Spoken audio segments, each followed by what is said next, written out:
Hello बच्चों, मेरा नाम है पुलकित शर्मा और स्वागत है आपका अपने यूट्यूब चैनल अतुल्य एडुकेयर में। तो बच्चों, आज हम लोग क्लास 10th का chapter number 3 pair of linear equations in two variables में एक्सरसाइज 3.5 का सिर्फ क्वेश्चन नंबर 1 करने वाले। ठीक है, अब क्वेश्चन क्या दिया है? Which of the following pairs of linear equations has unique solution, no solution और infinitely many solutions? In case there is a unique solution, find it by using multiplication method। ठीक है, तो यहाँ पे बेसिकली क्या करना है, पहले हमें ये बताना है कि कौन से पेयर ऑफ लीनियर इक्वेशंस के यूनिक सॉल्यूशन है, नो सॉल्यूशन है या इन्फिनिटली मैनी सॉल्यूशंस है। ठीक है, ये पहले पता लगाना है। और इन तीनों में से अगर किसी भी पेयर ऑफ लीनियर इक्वेशंस का यूनिक सॉल्यूशन है तो आगे उसको क्रॉस मल्टीप्लिकेशन मेथड से सॉल्व करना है और वहाँ पे जो वेरिएबल है उनकी हमें वैल्यू निकालनी है। ओके, तो पहला आपका क्या दिया हुआ है? x minus 3y minus 3 equal to 0 और 3x minus 9y minus 2 equal to 0। तो यहाँ पे अगर आप देखोगे तो a1 क्या है आपका 1 है, b1 है आपका -3 और c1 है आपका -3, वे a2 आपका 3 है, b2 आपका -9 है और c2 आपका -2 है। ठीक है, तो यहाँ पे a1 upon a2 will become 1/3, b1 upon b2 is equal to -3 -9। तो ये कैंसिल हुआ, 3 1 ज़ा 3 3 ज़ा 1/3 and c1 upon c2 is equal to -3 upon -2, minus minus cancel, क्या है इधर 3/2। ठीक है, तो यहाँ पे a1 upon a2 equal to b1 upon b2 is not equal to c1 upon c2। यहाँ पे 1/3 equal to 1/3 is not equal to 3/2। इसका मतलब क्या हुआ? ये इसका मतलब ये हुआ नो सॉल्यूशन। ठीक है, अब सेकेंड वाला देखते हैं हम लोग। क्या दिया हुआ है यहाँ पे? 2x plus Y equal to 5, पहला इक्वेशन। सेकेंड आपको दिया है 3x plus 2y is equal to 8, ये आपका दूसरा इक्वेशन। तो यहाँ पे a1 is equal to 2, b1 is equal to 1 and c1 is equal to 5, a2 is equal to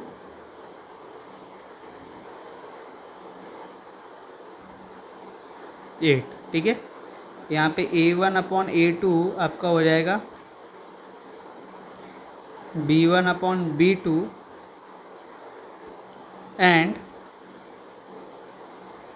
5/8।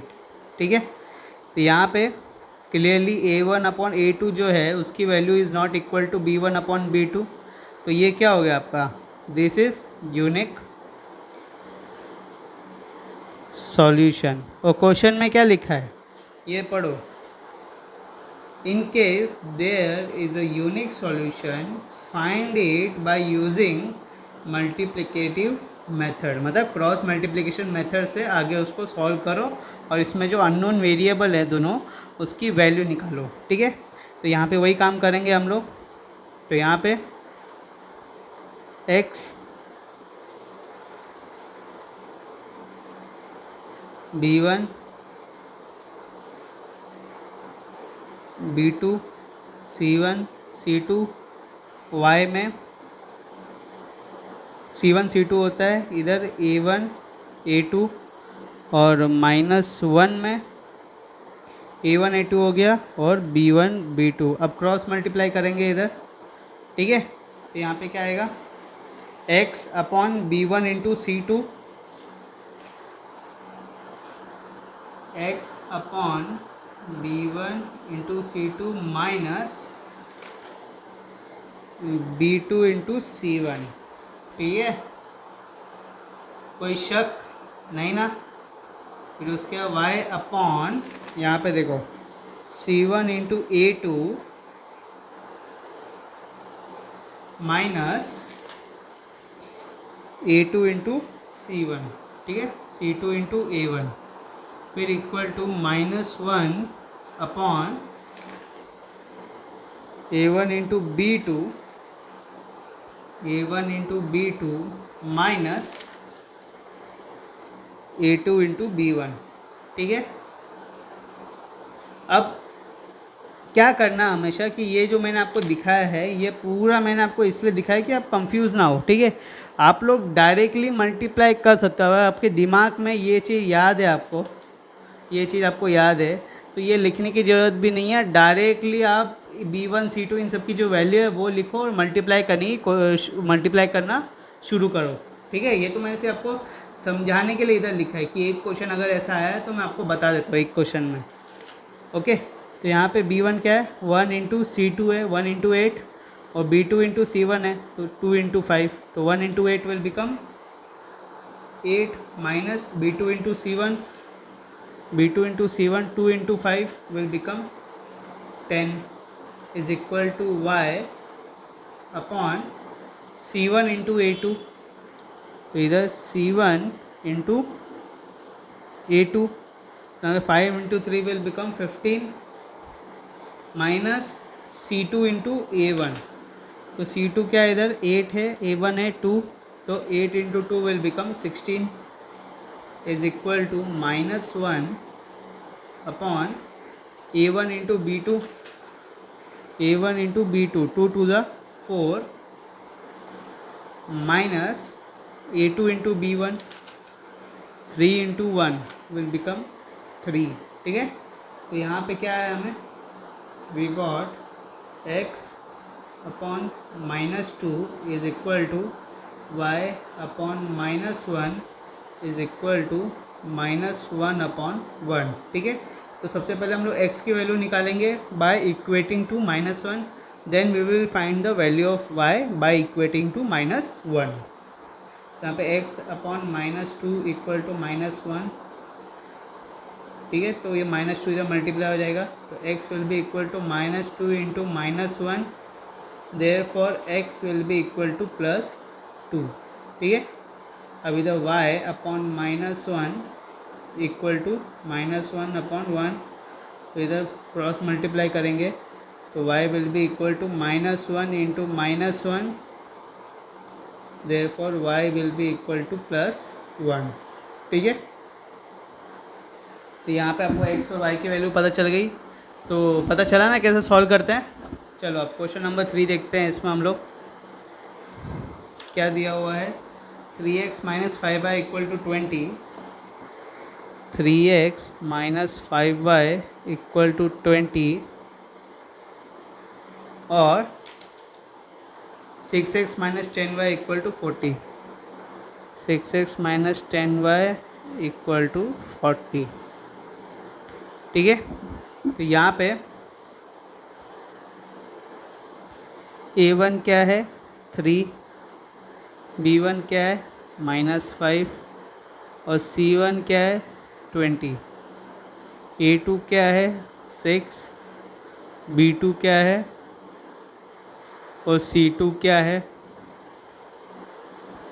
तो A1 upon A2 is equal to 3 upon 6, 3 1 ज़ा 3 2 ज़ा which is 1 upon 2, फिर B1 upon B2 is equal to -5 upon -10, 5 1 ज़ा 5 2 ज़ा, ठीक है। और फिर C1 upon C2 equal to 20 upon 40, cancel cancel 2 1 ज़ा 2 2 ज़ा।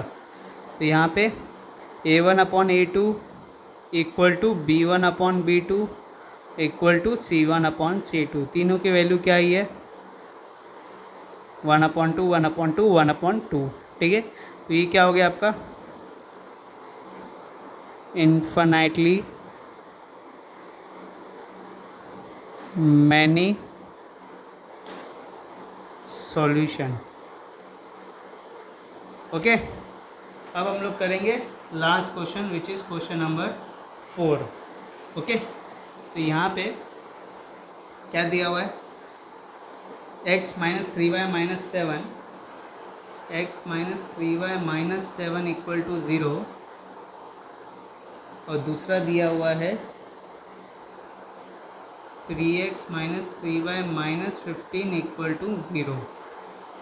ठीक है, तो हियर अगर इसका यूनिक सॉल्यूशन आता है, अगर पता चलता है कि हाँ ये पेयर ऑफ लीनियर इक्वेशंस का यूनिक सॉल्यूशन है, तो इसके आगे जो हम लोग क्रॉस मल्टीप्लिकेटिव मेथड करेंगे वो आपका होमवर्क है, आप वो खुद करोगे और मेरे को आंसर बताओगे कि x और y की वैल्यू क्या आई है। ठीक है, तो यहाँ पे a1 हो गया 1, b1 हो गया -3 और c1 हो गया -7, a2 हो गया यहाँ पे 3, b2 हो गया -3, c2 हो गया -15। ओके, तो यहाँ पे a1 अपॉन a2 क्या है हमें 1/3, b1 अपॉन b2 आया हमें -3 upon -3, minus minus cancel, 3 cancel, क्या आया 1/1, और c1 अपॉन c2 आया हमें -7 अपॉन -15, माइनस माइनस कैंसिल, तो क्या आएगा 7/15। तो यहाँ पे आप क्लियरली देख सकते हो कि a1 upon a2 is equal to b1 upon b2 है। क्या इक्वल, दोनों की वैल्यू क्या आ रही है, इक्वल है, नहीं है, तो not equal to b1 upon b2। ठीक है, तो इसका मतलब क्या हो गया, ये यूनिक सॉल्यूशन। ठीक है, इसके आगे क्या अप्लाई करोगे आप, क्रॉस मल्टीप्लिकेटिव मेथड। ओके, ये मेथड अप्लाई करो और फिर उसके बाद मेरे को यहाँ पे वैल्यू ऑफ x और वैल्यू ऑफ y बताओ कि क्या आएगा। ठीक है, ये आपका होमवर्क है, अगर नीचे कमेंट में लिखोगे तो क्वेश्चन नंबर 1 का 4th ऐसा करके लिखना और एक्सरसाइज 3.5 भी लिखना, तो मैं समझ जाऊँगा। ठीक है, उसका आगे x और y का वैल्यू बताना। ओके, तो इसके साथ आपका एक्सरसाइज 3.5 का क्वेश्चन नंबर 1 होता है समाप्त। अगले इसमें हम लोग एक्सरसाइज 3.5 का क्वेश्चन नंबर 2 करेंगे। अगर आपको आज जो मैंने पढ़ा है उससे रिलेटेड कुछ भी डाउट है, या आपको ये चैप्टर से रिलेटेड कुछ भी डाउट है, या आपका क्लास 10 मैथ्स के जो टर्म 1 का जो डेट शीट आ चुका है और उसमें जो भी चैप्टर्स है उससे रिलेटेड कुछ भी डाउट है, तो आप मुझे कांटेक्ट कर सकते हो। मैं आपको बता देता हूँ, एक ये देखो, टेलीग्राम में जाओ, टेलीग्राम में जाके एक सर्च करो, चैनल का नाम अतुल्य एडुकेयर, और उस ग्रुप को जाके ज्वाइन हो जाओ। ठीक है, क्यों मैं बोल रहा हूँ ज्वाइन होने के लिए, इसलिए बोल रहा हूँ क्योंकि जो भी मैं वीडियो अपलोड करता हूँ उन सब के नोट्स आपको यहाँ पे मिल जाएंगे, प्लस जो भी चीज़ मैं पढ़ा रहा हूँ, अगर आपको इससे रिलेटेड कुछ भी डाउट है या कोई भी चैप्टर से रिलेटेड कुछ भी डाउट है क्लास 10th में, तो आप मुझे सबसे फास्टेस्ट वे में, अगर आपको डाउट क्लियर करना है तो आप ये ग्रुप ज्वाइन कर लो। मैं यहाँ पे ऑल टाइम रहता ही हूँ। ठीक है, मैं आपको with in an hour, maximum with in an hour आपको आंसर भेज दूँगा। ओके, तो बच्चों करते ही यहाँ पे वीडियो को समाप्त। अगर आपको ये वीडियो समझ में आ रहा है, अगर आप चाहते हो कि ऐसे मैं और वीडियो बनाऊं, तो मुझे सपोर्ट करने के लिए इस चैनल को सब्सक्राइब करिए, इस वीडियो को लाइक करो, अपने दोस्तों से शेयर करो और बेल आइकन दबाओ फॉर न्यू नोटिफिकेशंस। मिलेंगे अगले वीडियो में बच्चों, जब तक के लिए बाय।